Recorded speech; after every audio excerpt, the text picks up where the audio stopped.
আপনাদেরকে আজকে জাতীয় প্রেস ক্লাবের সামনে দেখা যাচ্ছে, আপনারা কেন এসেছেন জাতীয় প্রেস ক্লাবের সামনে?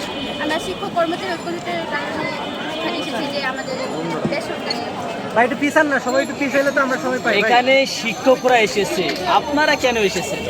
আমরা স্টুডেন্ট, আমরা আমাদের স্কুলে বৃত্তি পরীক্ষা নেওয়া হয় না, এই জন্য আন্দোলন বসেছি। আপনি কোন ক্লাসে পড়েন? আমি ক্লাস 9 পড়ি। কোন স্কুল থেকে এসেছেন? শেরে বাংলা আইডিয়াল কলেজটা ঢাকা। আগে কি বৃত্তি পাওয়া হয়েছিল? হ্যাঁ হ্যাঁ, কত টাকা করে বৃত্তি পেয়েছিলেন? আর ট্যালেন্ট বৃত্তিকে 300 টাকা দিয়েছি। পঞ্চম শ্রেণীতে বৃত্তি পেয়েছিলেন? পঞ্চম শ্রেণী কি অষ্টম শ্রেণীতে? এই কতদিন এই বৃত্তির টাকা পেয়েছেন? কতদিন বৃত্তি টাকা পাইছি?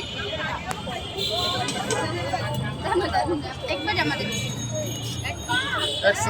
কতদিন আগে আপনাদের এই বৃত্তির টাকা বন্ধ করে দেওয়া হয়েছে? এখানে নিজেরা এসেছে নাকি শিক্ষকরা আপনাদের নিয়ে এসেছে? শিক্ষকদের সাথে এসেছি। শিক্ষকরা নিয়ে এসেছেন না আপনারা এসেছেন? শিক্ষকদের নিয়ে আপনাদের এই বিষয়টা বৃত্তির টাকা বন্ধ করে দেওয়া হয়েছে, বিষয়টা আপনারা জানতে পারে না শিক্ষকরা আগে জেনেছে? শিক্ষকরাই তো আগে জানবে।